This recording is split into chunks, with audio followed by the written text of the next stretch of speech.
Nothing is just black and white. Now they had the euro, they ran away, and they went crazy with the checkbook. Opinions and perspectives. The Syrian regime will not reform. The last speech was very clear about that. There are two sides to every argument. One of the problems with the Israeli government, they try to solve problems too often by shooting too much. Details and debate. Pakistan at the moment is at war with itself. See those that are making the headlines, discuss the news. Inside Story, at this time on Al Jazeera.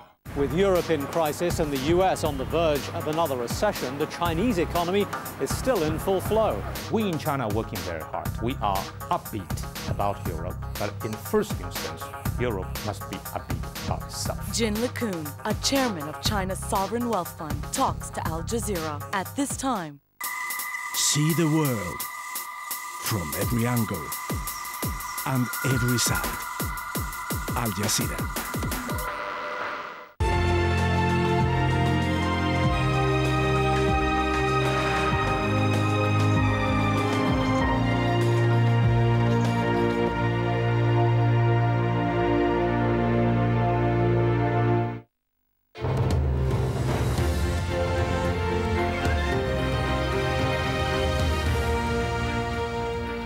You're back on the News Hour here on Al Jazeera. These are our top stories.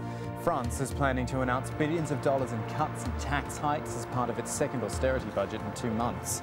Among other measures will be the speeding up of a planned raise in the retirement age from 60 to 62. The Greek Prime Minister, George Papandreou, has agreed to resign so a new coalition government can be formed. Eurozone finance ministers are also meeting in Brussels to discuss giving Greece another bailout instalment of $11 billion. And in Nicaragua, supporters of the incumbent are celebrating his victory in the presidential poll, even though the final results haven't been announced. Early tallies show Daniel Ortega could be heading for a 3rd term in office. The Arab League has called for another emergency meeting on Syria after more reports of violence against anti-government protesters. The UN says more than 3,000 people have been killed since those demonstrations began back in March. Syria still bans many news organisations, including Al Jazeera, from reporting inside the country. So Nisreen El-Shamaila sent us this report from neighbouring Jordan. All Ubad al-Na'is did on the first day of the Muslim holiday of Eid al-Adha was approach a checkpoint in Idlib. He was shot and killed by Syrian security forces. Another victim in Al-Khattab village in Hama, newborn Aisha al-Mahmoud. Activists say she died of her wounds when Syrian security forces prevented her parents from taking her to the nearest hospital. And also in Hama's Al-Mal'ab district, Ammar al-Qaddour was shot dead after the Eid prayers on Sunday morning. On Sunday, the Syrian government was supposed to implement the Arab League brokered peace deal to end the violence in the country. But Syrian activists say that has not happened. And the military doesn't seem to be withdrawing either. Here, government loyalists and Syrian troops were seen outside mosques in Hama as residents were performing the Eid prayers at dawn. Al Jazeera cannot independently verify these pictures. But anti-government protests seem to be getting angrier and louder. Protesters in Al-Zabadani outside Damascus burned a poster of Syrian President Bashar al-Assad, and there were countless other protests across the country on Sunday. Anti-Assad protests even spilt into neighboring Jordan. Over 1,000 Syrian expatriates gathered outside the Syrian embassy in Amman for Eid prayers and to call on al-Assad to step down. The peace deal brokered by the Arab League to end the violence in Syria doesn't seem to be working so far. Syrian activists say the Arab League is just too weak to change anything on the ground. Nisreen El-Shamaila, Al Jazeera, Amman.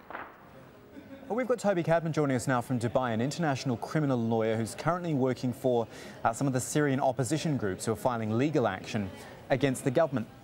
Short question to start with, and maybe you can just simplify this for us. How do you bring legal action against a government like Syria, which, as we pointed out since March, has, according to the UN, killed 3,000 of its own people? Well, good morning.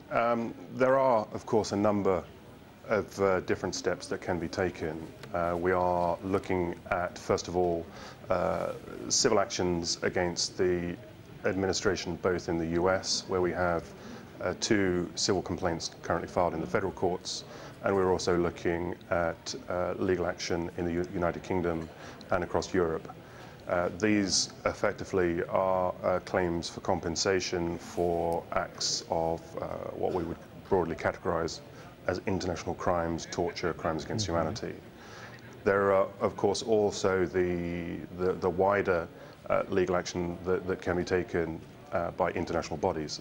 We are obviously talking to the United Nations through the International Criminal Court and also through the Human Rights Council. Okay, so let me ask you about close contact. If you don't mind, sorry to interrupt, ask you about particularly the United Nations and the ICC, because you know, Syria, the whole Syria situation has been marked by its inaction from those groups, unlike what we saw, for example, in Libya. Are you actually hopeful of getting anywhere down that path? I think the tide is changing. Perhaps when we were looking at a couple of months ago, it was looking far more difficult to have any kind of representation within the United Nations, be it a Security Council resolution for investigating Assad and his regime, but also from the Human Rights Council side. We are more optimistic. Unfortunately, we're optimistic because of how low or how bad matters have become, particularly in Homs. I'm actually in Washington and New York later this week to further discussions, and I'm very, very hopeful that we will be able to establish greater groundwork and actually get the United Nations. You're representing a couple of different Syrian groups outside of the country. How important is it to get some cohesion, not just between them, but to get a real opposition going? I know there's the Syrian National Council, as they call themselves. Is it strong enough to put some force behind what you're trying to do?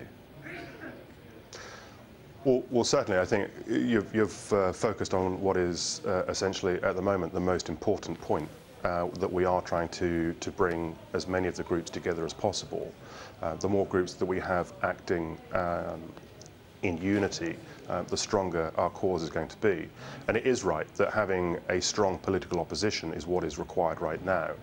The Syrian Emergency Task Force, who I'm instructed by, who have engaged my services primarily, that is one of the things we're looking at, working with the Syrian National Council to propose a strong political opposition, because that, at the current stage, that's what's lacking. Toby Cadman there, international criminal lawyer, joining us from Dubai. Really interesting talking to you. Thank you. Thank you very much. Now, Carlos the Jackal, once one of the world's most wanted men, is going on trial again in Paris on Monday.